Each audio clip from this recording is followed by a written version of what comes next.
दोस्तों, मैं रामित right way chemistry के यूट्यूब चैनल पे आप सबों का स्वागत करता हूं।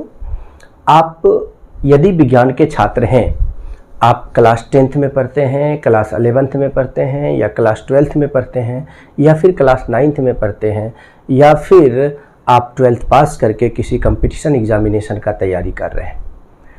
यदि वह कंपटीशन एग्जामिनेशन विज्ञान से जुड़ा हुआ है तो निश्चित रूप से लॉगरिथम फंक्शन का उपयोग उस कंपटीशन एग्जामिनेशन के प्रश्न में होता है। इस बात का पूरा आप ध्यान रखें।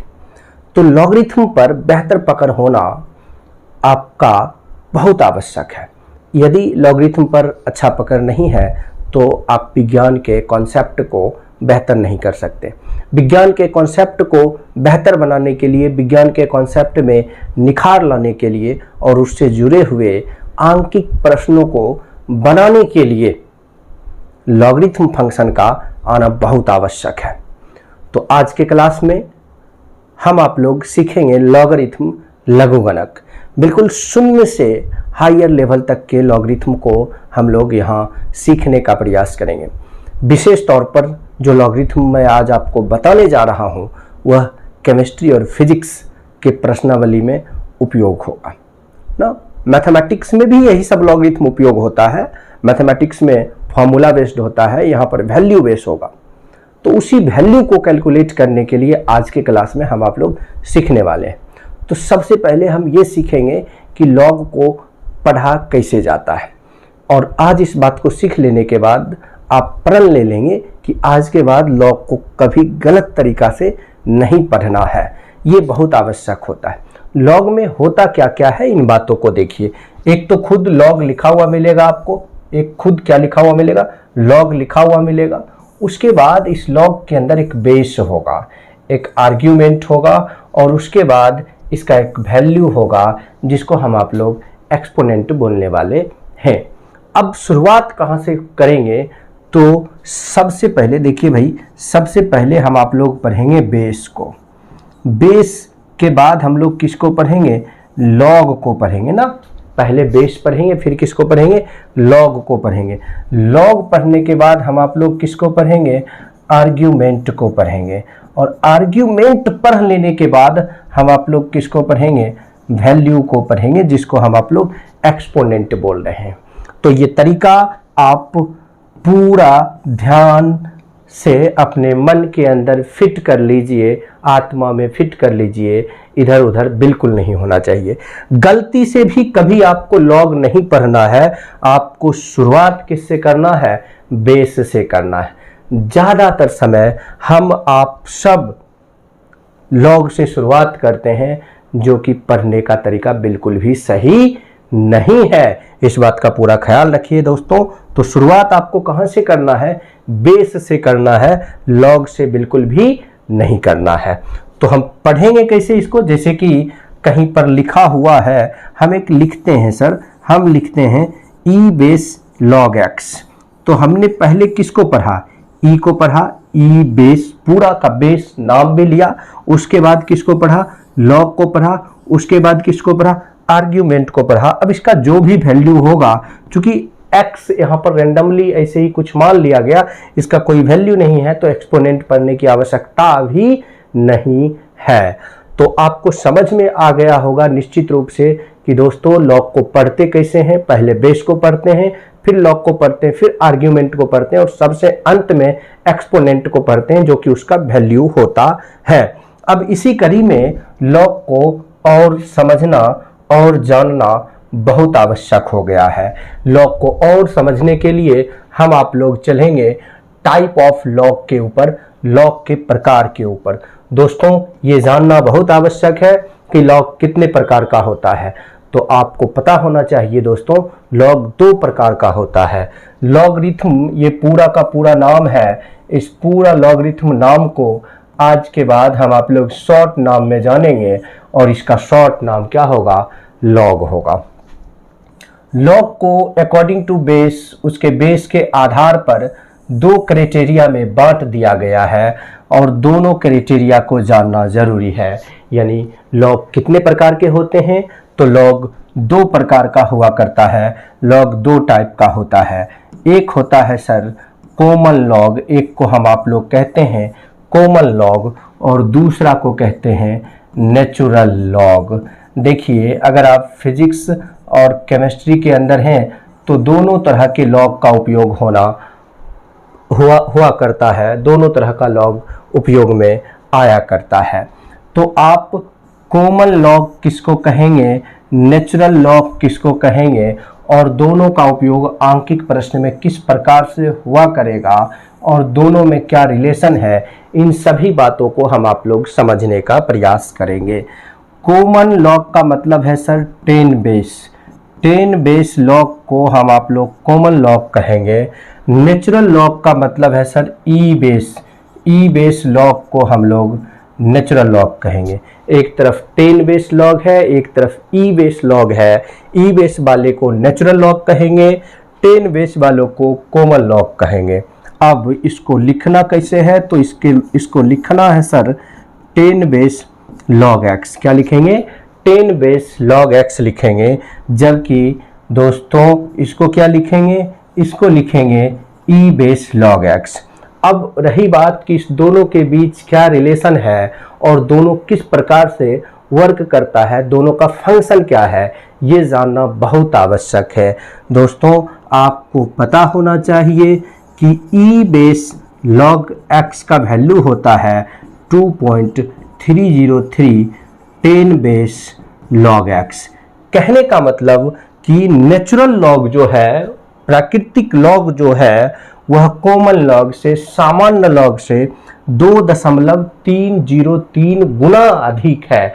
इसी बात को आप ऐसे भी लिख सकते हैं, नेचुरल लॉग को ना एक टर्म और दिया जाता है, एक और नाम रखा जाता है, इसे हम आप लोग कहेंगे ln(x), चाहे वह l स्मॉल भी हो सकता है, वह कैपिटल भी हो सकता है, वो आपके राइटिंग पर मेथड कर रहा है, आप जिस मोड में लिखना चाहें लिख सकते हैं। So ln(x) is equal to 2.303 log x। जब आप एक तरफ ln लिख लेते हैं तो दूसरी तरफ बेस लिखने की बिल्कुल आवश्यकता नहीं होती है, सेपरेशन हो जाता है। इसी सेपरेशन के लिए तो log और ln के साथ log और ln का उपयोग किया गया है कि भाई नेचुरल लॉग है तो log ना लिख के बेस लिखने से बचने के लिए सीधा ln लिखें, और नेचुरल लॉग के साथ यदि हम कॉमन लॉग को लिख रहे हैं तो केवल log लिखें, इसी चीज को समझने के लिए। तो कहीं पर log और ln दोनों एक ही इक्वेशंस में है तो समझ लीजिए एक जगह पर नेचुरल लॉग है और एक जगह पर कॉमन लॉग है। जो केवल लॉग है वह कॉमन लॉग है, जिसमें ln लगा है वो नेचुरल लॉग है ना।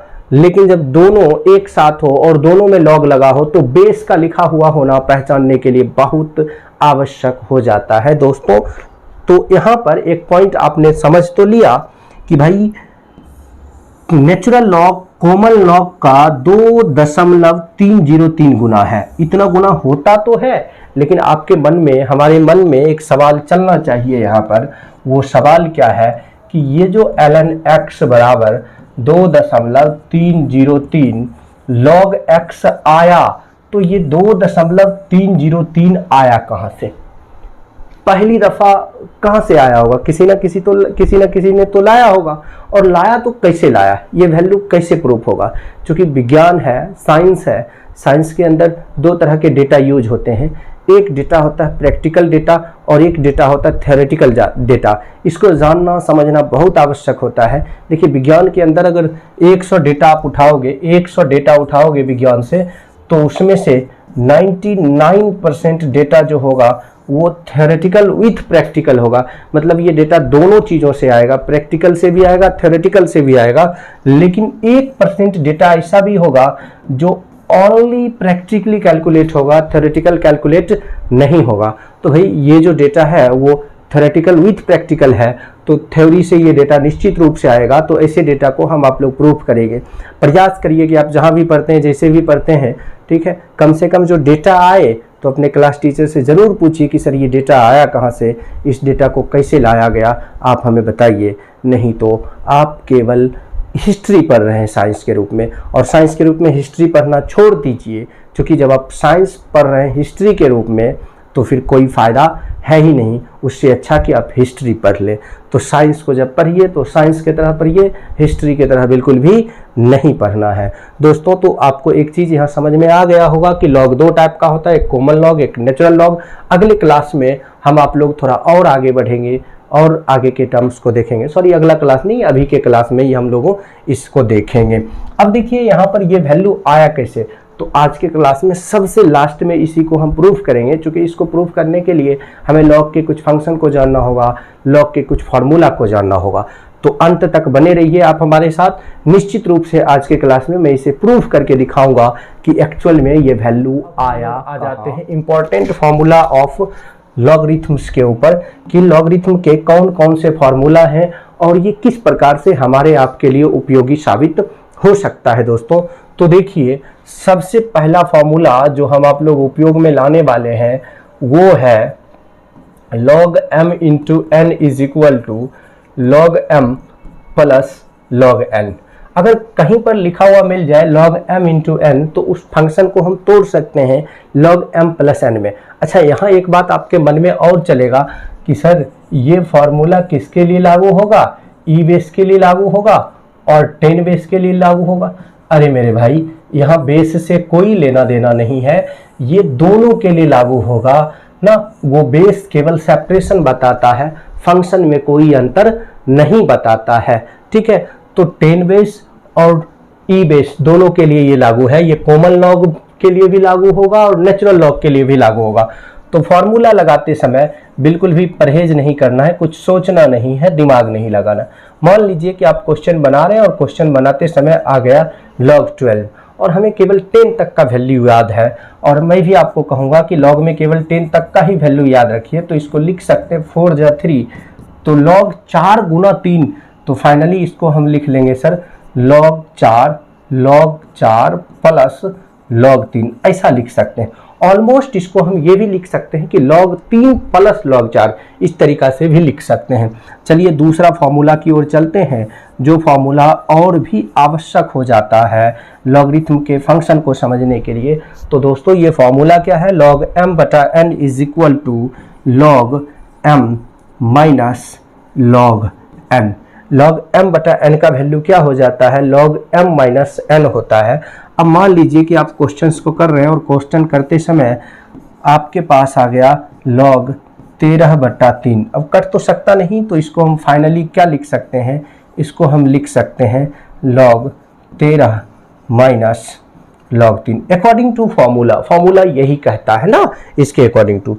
तीसरा जो महत्वपूर्ण फार्मूला होगा लॉगरिथम के अंदर वो क्या होगा दोस्तों, तो वो होगा log m पर power n is equal to n log m।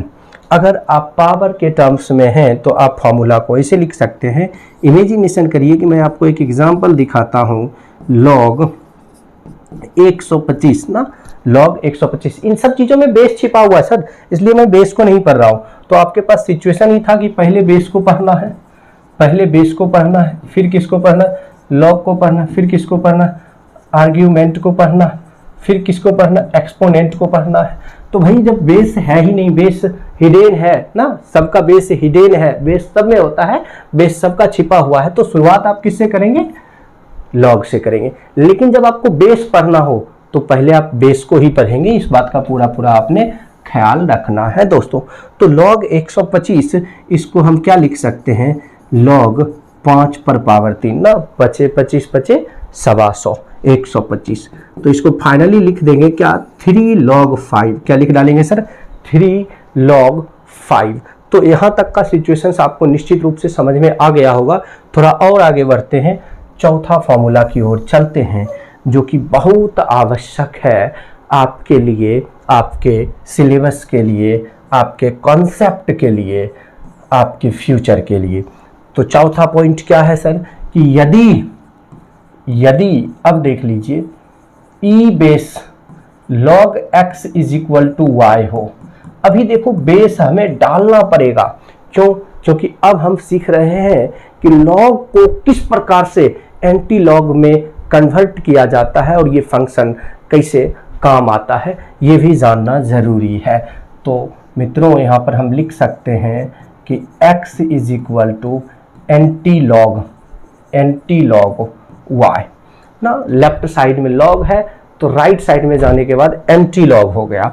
इसी को हम ये भी लिख सकते हैं x is equal to 10 to the power y, sorry x is equal to e to the power y, 10 नहीं, x is equal to e to the power y हम ऐसा लिख सकते हैं। x is equal to e to the power y क्यों लिख दिए? क्योंकि इस तरफ लॉग में जो बेस लगा है वो बेस e है। यही अगर 10 बेस रहता, पांचवा फॉर्मूला में हम देखते हैं कि यदि 10 base log x is equal to y हो, तो 10 base log x is equal to y हो तो हम लिख सकते हैं x is equal to antilog y। देखिए एंटी लॉग उसमें भी प्रयोग में आया था, कॉमन लॉग में, ये नेचुरल लॉग में भी और कॉमन लॉग में भी आ रहा है। इसका मतलब है कि शब्द एक ही जैसे, बस बेस के अकॉर्डिंग टू कैलकुलेशन होता है। तो और इसी को हम लिखेंगे x is equal to 10 to the power y। क्या लिख देंगे दोस्तों? x is equal to 10 to the power y। तो ये फॉर्मूला भी ध्यान में रखना बहुत आवश्यक है। अब हमने आपको कहा था कि मैं आपको सिखाऊंगा अंत तक में कि ln x बराबर 2.303 log x कैसे होता है। तो इस बात को जानने के लिए, समझने के लिए एक पॉइंट को देखिए। ये जो e बेस वैल्यू होता है, e बेस इसका वैल्यू होता है सर, इसका वैल्यू होता है 2.718। ध्यान में रखना है, e बेस का वैल्यू कितना होता है? 2.718।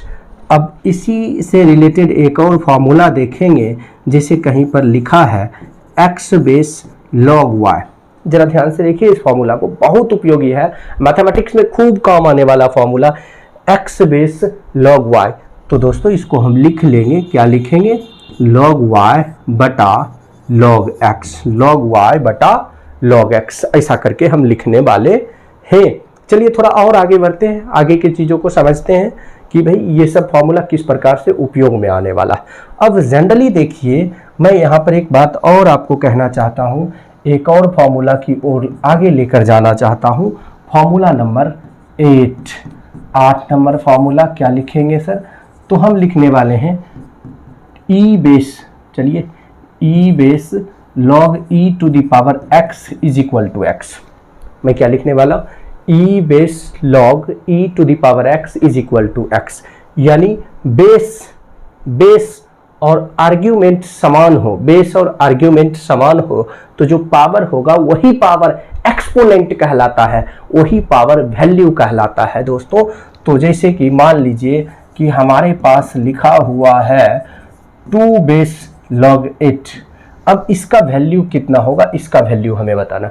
2 बेस log x, तो बेस इस बार 2 है, तो हम प्रयास करेंगे कि आर्ग्यूमेंट 2 हो जाए, आर्ग्यूमेंट क्या हो जाए? 2 हो जाए, और उस पर क्या वैल्यू डालें जो उस 2 का वैल्यू कैलकुलेट होकर 8 आ जाए। तो दोस्तों इसको हम लिख सकते हैं, क्या इसको हम लिख सकते हैं 2 base log 2 to the power 3, 2 base log 2 to the power 3। अब 2 पर पावर 3 डालोगे, 2 पर पावर 3 का मतलब है 2 मल्टीप्लाई 2 इज इक्वल टू कितना? 8 ना। इस बात का पूरा ख्याल रखिए। तो अब देखिए सर, बेस और आर्ग्यूमेंट यानी टर्म समान है, बेस और टर्म समान है, बेस और आर्ग्यूमेंट समान है, तो जो पावर है वही पावर एक्सपोनेंट कहलाता है। तो 2 बेस log 8 का वैल्यू कितना हो जाएगा? 3। इसी प्रकार से जैसे हम आप लोग जो कैलकुलेशन करते हैं, जैसे दूसरा मैं आपको दिखाता हूँ, कहीं पर लिखा है कि log 10, कहीं पर क्या लिखा है? log 10, और इसका वैल्यू हम धड़ाम से 1 रख देते बिना कुछ सोचे समझे कि log 10 का वैल्यू 1 है। कैसे 1 है इस बात को समझिए। सर ये लॉग जो है, ये लॉग कौन सा लॉग है? ये लॉग ना कॉमन लॉग है। ये कौन सा लॉग है? कॉमन लॉग है। और कॉमन लॉग कब होता है? जब उसका बेस 10 होता है, और बेस बार बार लिखा नहीं जाता है, बेस हिडन होता है। बेस क्या होता है? हिडन होता है, बेस छिपा हुआ रहता है दोस्तों। तो ये ना एक्चुअल में ऐसे है 10 बेस log 10। तो देख लो ना सर, बेस और आर्ग्यूमेंट समान है। अब जिसका कोई नहीं, जिस पर कुछ नहीं है, उसका पावर कितना है? 1 है। अब इसका पावर 1 है तो इसका वैल्यू भी कितना हो गया? 1 हो गया। तो ये चीज़ें आपके लिए बहुत आवश्यक हो जाता है। यदि आपको इतना फार्मूला याद रहता है, इतना फार्मूला आप समझ लेते हैं, तो लॉग का कैलकुलेशन, लॉग फंक्शन आपके लिए बहुत आसान हो जाता है मित्रों। तो आप इसे ध्यान से लिख लीजिए, समझ लीजिए, जहाँ डाउट बुझाए वहाँ कमेंट सेक्शन में कमेंट कीजिए ताकि मैं आपके डाउट का समाधान कर सकूं।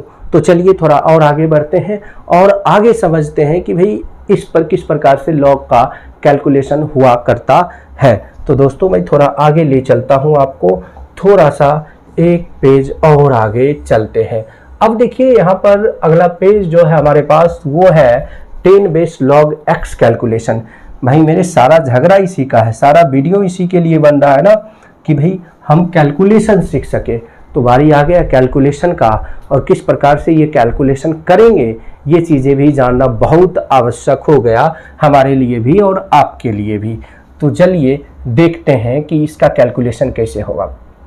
एक्चुअल में ना कहीं पर अगर लिखा है, क्या लिखा है, कहीं पर लिखा है सर 10 बेस लॉग एक्स।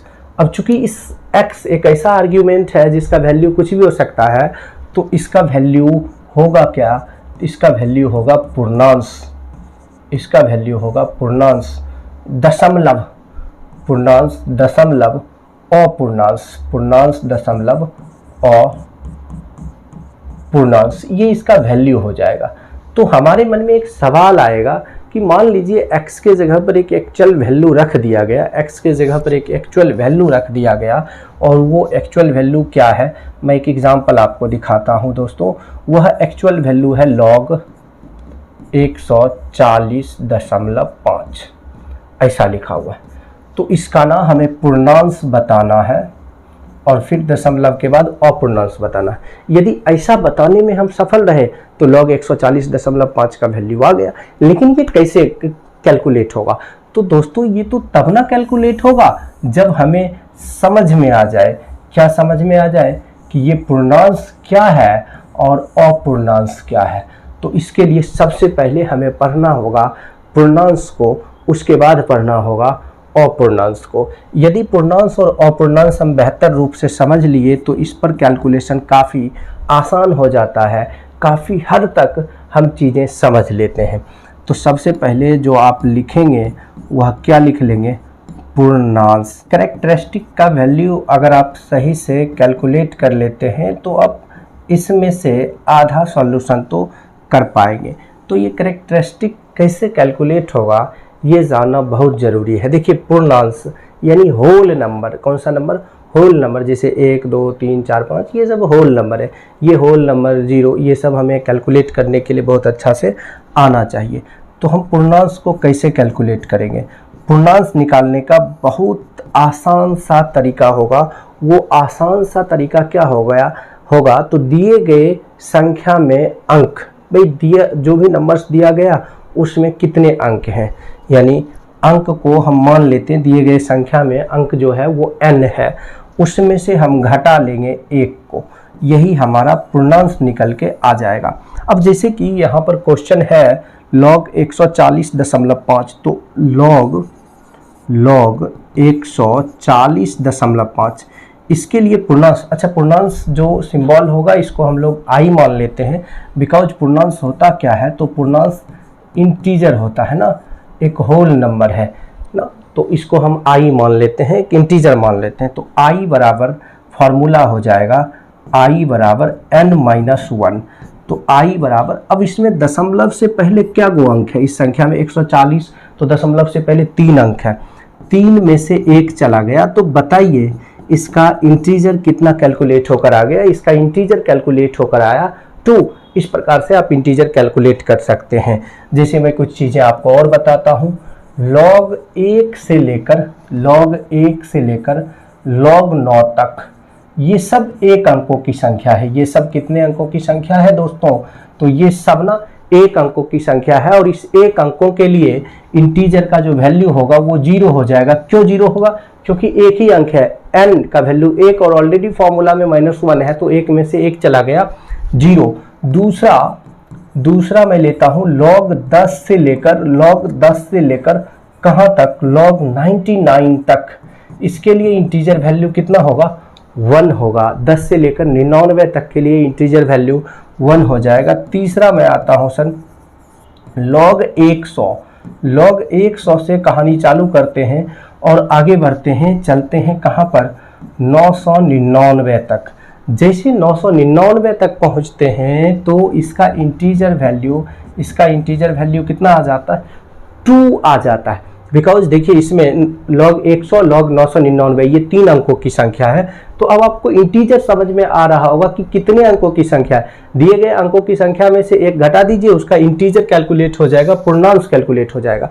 लेकिन दोस्तों सबसे महत्वपूर्ण बात जानते हैं क्या, पूर्णांश निकालना नहीं है, सबसे महत्वपूर्ण बात है अपूर्णांश निकालना। किसको कैलकुलेट करना, अपूर्णांश को कैलकुलेट करना। अगर आपने अपूर्णांश सही से कैलकुलेट कर लिया तो फिर कोई समस्या नहीं है, कोई डाउट नहीं है।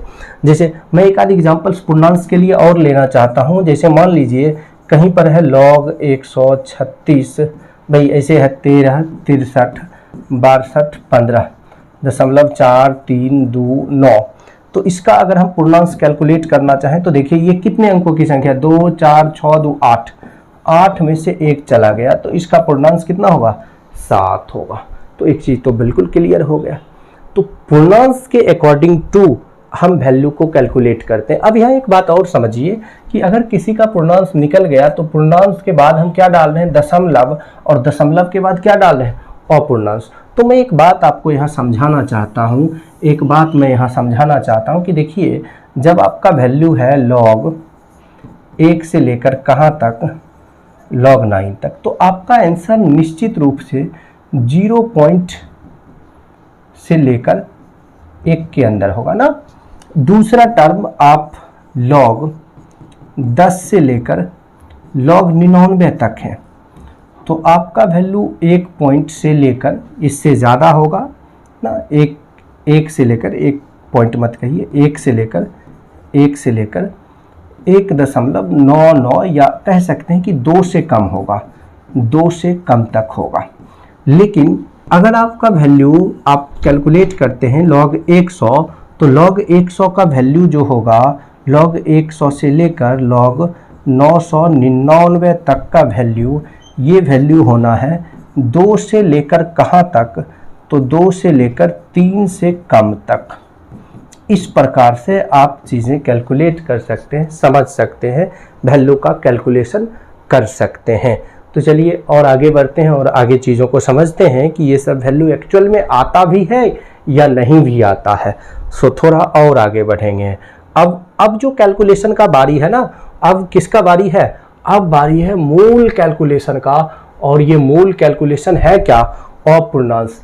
इसे बहुत अच्छा से आपको सीखना पड़ेगा, पूरा ध्यान देकर समझिएगा। शायद ये टेबल आपको दिख रहा होगा और ये कंप्लीट टेबल नहीं है दोस्तों, ये टेबल छोटा सा टेबल है, टेबल का कुछ हिस्सा ही यहाँ पर लाया गया, पूरा टेबल यहाँ नहीं अट सकता।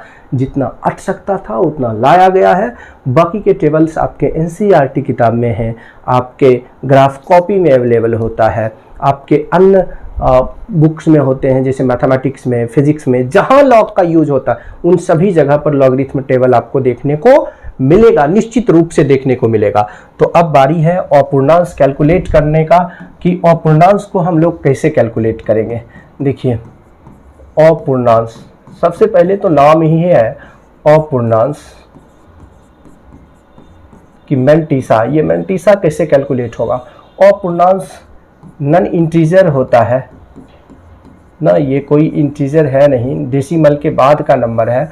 और इस नंबर को कैसे कैलकुलेट करते हैं ये समझना बहुत आवश्यक है, क्योंकि सारा झगड़ा जो है ना इसी का है, इसी के ज़रिए सारा का सारा झगड़ा सॉल्व होने वाला है दोस्तों। तो बातें समझिए, जैसे कहीं पर लिखा हुआ है log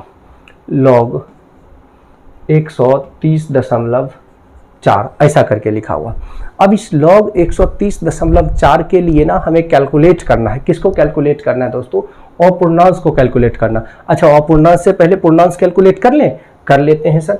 130.4, तो बताओ दशमलव से पहले कितने संख्या, दशमलव से पहले 3 संख्या है, 3 संख्या के लिए पूर्णांश कितना हो जाएगा, 2 हो जाएगा। इंटीजर बराबर n-1, तो इसका पूर्णांश हो गया 2, यानी इसका आंसर लगभग अप्रॉक्स आंसर पर हम पहुंच चुके हैं कि इसका आंसर 2 से थोड़ा बहुत ज़्यादा होगा। अब दोस्तों ये 2 से कितना ज़्यादा होना है इस बात को भी समझना बहुत आवश्यक है कि ये वैल्यू 2 से कितना ज़्यादा हो सकता है, और इन वैल्यू को जानना, समझना, सीखना बहुत आवश्यक हो जाता है। अब 2 के बाद हम कैलकुलेट क्या करेंगे, अपूर्णांश मैंटिसा। जब तक मैंटिसा नहीं कैलकुलेट होगा तब तक इन वैल्यू का कोई लेना देना नहीं है। इसका प्रथम 2 अंक देख लो सर, प्रथम 2 अंक इसका 13, यही हेडिंग बनाना है। जब कभी भी आप अपूर्णांश कैलकुलेट करने के लिए चलेंगे तो प्रथम 2 अंक को हेडिंग बनाएंगे, और तीसरा अंक जरूर देखेंगे। तीसरा अंक यहाँ लिख देंगे, जैसे मैं एरो देकर लिख रहा हूँ वैसे आप लिखते चलिए। कैलकुलेशन आपके लिए बहुत आसान हो जाएगा, चीज़ें समझना आपके लिए बहुत आसान हो जाएगा मित्रों। तो 13 का 0। अब इस टेबल में आएंगे, टेबल देखना समझिए, ध्यान रखिएगा। टेबल 2 तरह का होता है, एक होता है लॉगरिथम टेबल, एक होता है एंटी लॉगरिथम टेबल। तो अभी मैं काम किस पर कर रहा हूँ, लॉग पर काम कर रहा हूँ। तो आपको टेबल कौन सा देखना है, लॉगरिथम टेबल देखना है, ना कि एंटी लॉगरिथम टेबल देखना है। दोस्तों आप जो टेबल देखेंगे वो लॉगरिथम टेबल देखेंगे, लॉगरिथम टेबल के अकॉर्डिंग टू आपको काम करना होगा, ना कि एंटी लॉगरिथम टेबल। अगर आप एंटी लॉगरिथम टेबल पर काम कर देते हैं लॉगरिथम फंक्शन के लिए तो गलत हो जाएगा। तो टेबल ध्यान से देखना।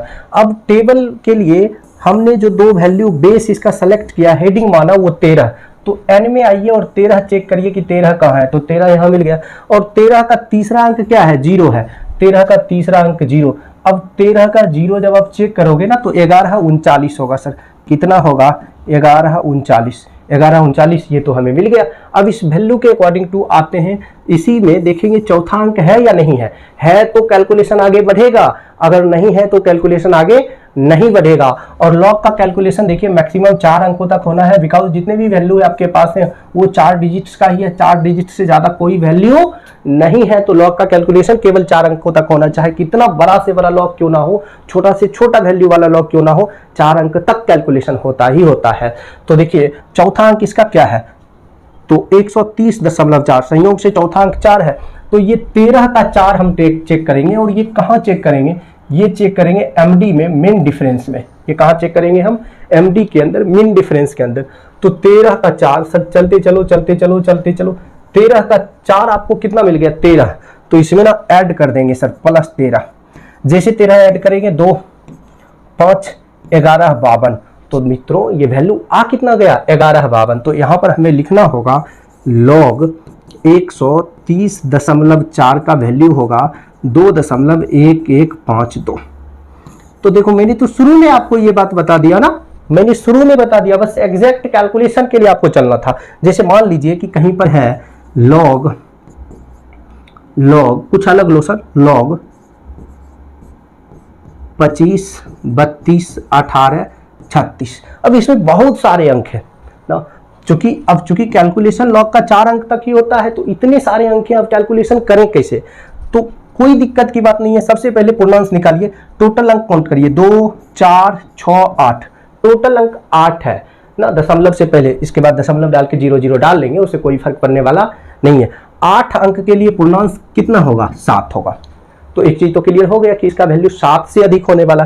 अब कितना अधिक होने वाला है दोस्त, तो 7 के बाद दशमलव डालिए दोस्तों, तो 7 दशमलव। अब प्रथम 2 अंक को हेडिंग बनाइए, प्रथम 2 अंक क्या है, 25, और तीसरा अंक सेलेक्ट करिए। तीसरा अंक क्या है, 3। तो भाई 25 का 3, देखिए 25 का 3, ये 25 का 0 है, 25 का 1 है, ये 0, ये 1, ये 2 और ये 3। 25 का 3 हो गया 40 31। ये टेबल याद करना पड़ेगा। अरे ना भाई, किसी को नहीं याद होना, आपको कैसे याद होगा, हमको भी नहीं याद है, बिल्कुल नहीं याद किया जा सकता। बस इस टेबल से कॉन्सेप्ट हमें जानना था। अब चौथा अंक भी इसका देख लेते हैं सर, इसका चौथा अंक क्या है, तो देखिए 2 है। क्या है, 2 है। तो अब इसी टेबल में हम 25 का 2 भी सेलेक्ट करेंगे, लेकिन चौथा अंक जब भी देखेंगे कहाँ देखेंगे, एमडी में। तो 25 का 2 का वैल्यू 3 दिया हुआ है, एमडी में 0 नहीं होता है। तो इस बात का ख्याल रखिए, जब वैल्यू एक ही अंक में हो तो ज्यादा तनाव नहीं लेना है। तो इस वैल्यू में हम जोड़ लेंगे 40 31 प्लस 3। तो 40 31 प्लस 3 यानी 40 34। तो दोस्तों इसका वैल्यू जो आ गया वो कितना आ गया, इसका वैल्यू आ गया हमारे पास, 7.4034।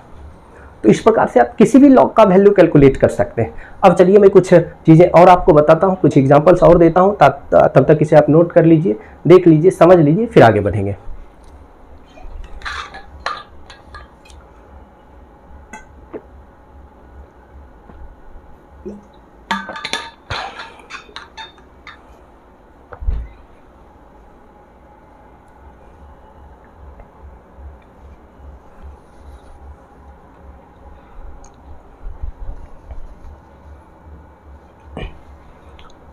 अब मैं कुछ ऐसा एग्जांपल्स आपको दिखाता हूं जो बिल्कुल बेसिक होगा, और उसी एग्जांपल में इस प्रकार का कैलकुलेशन कैसे कर सकते हैं ये भी समझना बहुत आवश्यक है।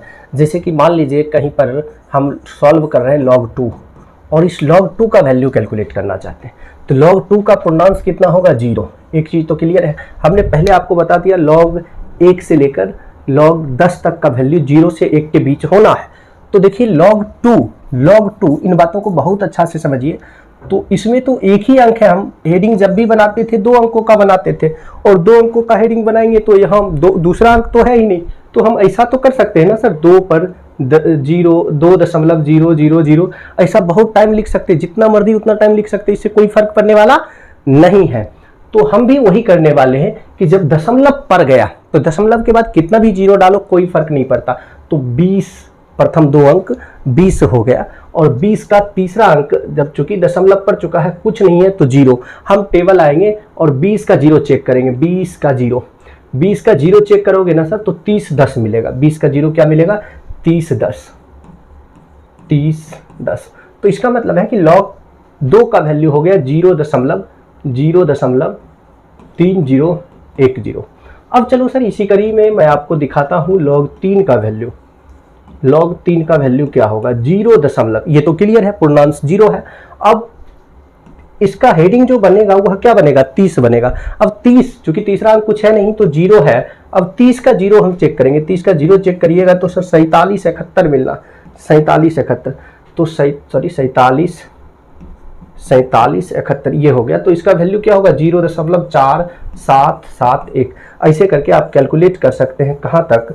log 1 से लेकर log, कम से कम आप 10 तक का वैल्यू याद रखिए। log 1 से 10 तक कैलकुलेशन कर सकते हैं, लेकिन आपको जो कैलकुलेशन करना है, यदि आपको सीखना है, आप चाहते हो कि सीख पाए चीज़ों को, तो log 1 से लेकर आप कैलकुलेशन करिए log 30 तक, तो आपको डिफरेंट भी समझ में आएगा, अंतर भी समझ में आएगा। दोस्तों आप थोड़ा सा कॉन्सेप्ट को और बेहतर बनाते हैं, और कॉन्सेप्ट को बेहतर बनाने के लिए और चीज़ें समझते हैं। जैसे देखो सर मैं क्या बताने वाला हूँ, बहुत अच्छा से इस बात को समझिए, बहुत अच्छा से देखिए इन बातों को, क्योंकि इन बातों को यदि आप समझ गए ना तो फिर सभी प्रकार का डाउट्स आपके मन से खत्म हो जाएगा, जितनी समस्या आपके मन में है वो सब चल जाएगा। इसको 1 मिनट के लिए मैं हटा लेता हूँ, इस बात से अभी कोई लेना देना नहीं है। सर log 1 से लेकर log 10, log 1 से लेकर log 10, इसका वैल्यू देखो, एक चीज़ इसको ऐसे लिखो सर, log 1 का वैल्यू 0, log 10 का वैल्यू 1, log 100 का वैल्यू 2, चूँकि 10 पर पावर 2 100, log 1000 का वैल्यू 3 ना, 1000 का मतलब 10 पर पावर 3, log 10,000 का वैल्यू 4, log 1 लाख का वैल्यू 5, चूँकि 1 लाख का मतलब 10 पर पावर 5। अब देखो इधर हम बढ़ रहे हैं क्या गो? 9, लेकिन इधर कितना का वृद्धि हुआ? 1 का। इधर कितना बढ़े? ध्यान से देखना, 90, इधर वृद्धि कितना का हुआ? 10 का। इधर कितना बढ़ गए? इधर बढ़े 900, इधर वृद्धि कितना, सॉरी 10 का नहीं 1 का ही ना, इधर भी वृद्धि हुआ 1 का। इधर बढ़ गए, अब देखिए 1000 से 10,000 पर पहुंच गए, कितना का वृद्धि हुआ सर? 9,000 का। लेकिन इधर वृद्धि कितना का हुआ? 1 का। 10,000 से 1 लाख पर पहुंच गए, तो इधर वृद्धि कितना हुआ? इधर वृद्धि हो गया सर ये 9,000, इधर वृद्धि हो गया 90,000 का। तो 90,000 के लिए मात्र एक वैल्यू, 1 का अंतर। तो यहाँ पर अंतर है 1/9 का, 2 के बीच में। यहाँ का अंतर है 1/90 का, यहाँ का अंतर है 1/900 का, यहाँ का अंतर है 1/9,000 का, और यहाँ का अंतर है 1/90,000 1000 का, 1 अंकों के बीच का अंतर। तो देख रहे हैं अंतर कितना कम है। तो आप धड़ल्ले से अगर कभी कैलकुलेशन कर रहे हैं और log 13 आ गया तो इसे हम log 12 मानकर सॉल्व कर लेंगे। और हमको 10 तक का मान याद है तो हम कुछ भी कर सकते हैं, log 12 को लिख सकते हैं log 4 गुना 3 और इसे फंक्शन पर तोड़ सकते हैं, लिख सकते हैं log 4 plus log 3। I hope कि धीरे धीरे आपका डाउट समाप्त हो रहा होगा कि कितने सारे log के वैल्यू को कैसे याद रखेंगे या टेबल याद रखें। दोस्तों ना तो टेबल याद रखना ना वैल्यू याद रखना, बस केवल फंक्शन याद रखना, फंक्शन पर सारा कैलकुलेशन हो जाएगा। जैसे मान लीजिए कि कहीं पर है log 133, अब इसको कैसे सॉल्व करें, ये तो डिवाइड होने वाला है ही नहीं, तो इसको हम धड़ल्ले से लिख लेते हैं log 130।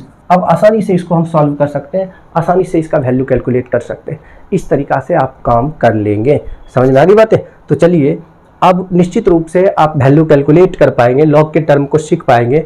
लॉग में अब जो मूल बातें हैं वो क्या है, वो ये कि मैं आपको बताने वाला था, क्या बताने वाला था, सत्यापित करने वाला था कि दोस्तों ln x बराबर 2.303 log x आया कहाँ से। यानी क्वेश्चन हमारा जो है वो ये है कि प्रूव डेट, सिद्ध करें। क्या सिद्ध करें? तो सिद्ध करें कि ln x का वैल्यू होता है 2.303 log x। ये आया कहाँ से, इस बात को हमें सत्यापित करना, इस बात को हमें प्रूव करना।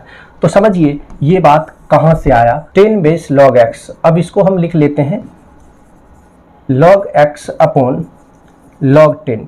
अब आपके मन में एक सवाल चलेगा कि ये आया कहाँ से, तो मैं आपको बता दूं, जैसा कि पीछे मैंने आपको बताया कि एक फार्मूला लिखाया x base log y is equal to log y upon log x। अब कुछ कुछ आपको याद आ रहा होगा, इसी फार्मूला पर हमने इसे तोड़ दिया और इस दोनों का बेस हम कुछ बना लेते हैं। क्या बना लेते हैं? चूंकि हमें कन्वर्ट करना है कॉमन लॉग में, ये कॉमन लॉग को नेचुरल लॉग में, तो हम बेस दोनों का ई बना लेते हैं। अगर यहाँ 10 मानते तो बेस हम 10 बनाते, ई हम 10 पहले मान चुके हैं तो ई बना रहे हैं, इसलिए इसको हम लिख सकते हैं, इसको हम लिख सकते हैं 10 base log x, 10 base log x multiply e base log 10 बराबर ई बेस log x। ये सारा का सारा टर्म्स क्लियर है। अब एक टर्म और हमने आपको बताया कि ई का वैल्यू 2.718 ये होता है इसके अकॉर्डिंग टू। अब इस पर यदि आप पावर रख दीजिए 2.303 तो आप पाइएगा कि इसका वैल्यू 10 के बराबर हो जाता है। किसके बराबर हो जाता है? 10 के बराबर। और देखिए यहाँ पर है क्या, 10 है, तो इस 10 को हटाएंगे और ई को हटाएंगे तो यहाँ पर हम लिख देंगे 2.303। पहले देखते हैं कि ये वैल्यू एक्चुअल में 10 के बराबर है या नहीं है। तो इसके लिए बहुत आसान सा काम है, कुछ फंक्शन है उसका फ़ायदा लेना चाहिए और इस फंक्शन का फ़ायदा ले रहे हैं हम 2.718 पर पावर। अब इस पर पावर क्या लगाना, 2.303। देख लो सर, बिल्कुल आप पहुंच गए 10.0017 ना, एग्जैक्ट वैल्यू आ गया। तो इसी एग्जैक्ट वैल्यू को हम यहाँ रख देने वाले। तो मित्रों यहाँ समझो 10 बेस log x गुना 2.303 बराबर e base log x। So finally और हम लिख सकते हैं ई बेस log x यानी natural log is equal to 2.303 into common log x 10 log x। ऐसा करके हम लिख सकते हैं। आप चाहें तो इसे और भी आगे बढ़ा सकते हैं। आप इसी बात को, चूंकि नेचुरल लॉग है और नेचुरल लॉग को आप ln लिखते हैं तो हम यहाँ लिख सकते हैं और ln x is equal to 2.303 10 base log x। Proof हो गया, सत्यापित हो गया। तो आज की क्लास में आपने लॉग से जुड़े हुए बहुत सारे जानकारी को लिया जो आपके विज्ञान के समझ को और बेहतर बनाएगा, आपके कैलकुलेशन में निखार लाएगा। हमें उम्मीद है कि ये आपके लिए सहायक साबित होगा। बात इतना पर ही नहीं है, बात और भी है जो मैं आपको बताना चाहता हूँ, मैं आपको बतलाना चाहता हूँ, मैं आपको सिखाना चाहता हूँ कि भाई देखिए, मैं ना राइट वे केमिस्ट्री ना आपके लिए ऑनलाइन कोर्सेज ला रही है, बिल्कुल फ्री, बिल्कुल मुफ्त, कोई पैसा नहीं, free education. Online batches notice यहाँ पर मैं आपको देने जा रहा हूँ। राइट वे क्लास 11th के साथ साथ 12th, साथ ही साथ जेई, साथ ही साथ नीट्स और साथ ही साथ CUET यूजी के लिए क्लास ला रही है।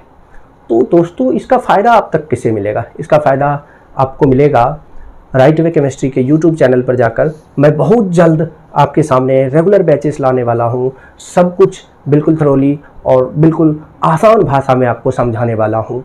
यदि आपका आज का क्लास आपको समझ में आया होगा तो निश्चित रूप से ये सब बातें भी आपको समझ में आएगा और आप अपने फ्यूचर को नया आयाम दे सकते हैं राइट वे केमिस्ट्री के साथ मिलकर। तो जनरली ना मैं क्लास 11th क्लास 12th के बारे में बात कर लेता हूँ, फिर मैं जेई के बारे में बात करूँगा, फिर नीट के बारे में बात करूँगा, फिर सीयूटी के बारे में बात करूँगा। लेकिन इन सब से पहले मैं जो चीज़ें आपको बताना चाहता हूँ वो बहुत आवश्यक है। वो बहुत आवश्यक इसलिए है कि मोड ऑफ टीचिंग क्या रहने वाला है, मोड ऑफ लर्निंग यहाँ पर क्या रहने वाला है। तो देखो भाई, मैं सबसे पहले आपको किसी भी चैप्टर का, जैसे मानिए कि कोई भी एक चैप्टर चालू हुआ तो उसका एक टॉपिक बताऊंगा, बिल्कुल अकॉर्डिंग टू एनसीईआरटी के अकॉर्डिंग टू ये टॉपिक आपको समझाया जाएगा। एनसीईआरटी जिस प्रकार से डील करता है चीज़ों को वैसा बताया जाएगा। जैसे टॉपिक खत्म हुआ, टॉपिक के जस्ट खत्म होने के बाद एमसीक्यूज क्वेश्चन आएगा, उस टॉपिक से related with topic MCQs question आ जाएगा। एमटीक्यूज क्वेश्चन के बाद यदि उस टॉपिक से एनसीईआरटी में एक भी प्रश्न है, चाहे वह प्रश्न इन टेक्स्ट का हो, एग्जाम्पल का हो, या एक्सरसाइज का हो, या फिर ऑब्जेक्टिव एनसीईआरटी का हो, कहीं से भी एनसीईआरटी का क्वेश्चन है तो वो क्वेश्चन आपको कराया जाएगा। उस क्वेश्चन के बाद आपको क्वेश्चन कराया जाएगा किसका? जेई का। जेई ने उस टॉपिक पर प्रीवियस 20 ईयर में, लास्ट 20 ईयर में जितना क्वेश्चंस पूछा है उन सारे क्वेश्चंस को उस टॉपिक पर कराया जाएगा यदि पूछा हो तो। उसके बाद उस टॉपिक से नीट ने जितना भी क्वेश्चंस लास्ट 20 ईयर में पूछा है वो भी कराया जाएगा। और उसके बाद सीयूईटी, ये तो बेचारा लास्ट 2 ईयर से चल ही रहा है, तो लास्ट 2 ईयर में उस टॉपिक से जितना क्वेश्चन सीयूईटी में होगा वो सब जो पूछा गया होगा वो सब क्वेश्चन आपको कराया जाएगा। तो आई होप कि आपको चीज़ें समझ में आ रहा होगा। तो कंपटीशन के साथ साथ आपका 11th 12th भी बेहतर होता चला जाएगा और आप एक कॉन्सेप्ट पूर्ण लर्निंग कर पाएंगे, कॉन्सेप्ट पूर्वक चीज़ों को समझ पाएंगे, जो आपके लिए बहुत बेहतर होगा, आपके फ्यूचर के लिए बहुत शानदार होगा। तो जुड़िए राइट वे केमिस्ट्री के यूट्यूब चैनल से और सूचना फैलाइए अपने दोस्तों तक कि भाई फ्री में भी बेहतर चीज़ें उपलब्ध हो सकता है। तब तक के लिए धन्यवाद।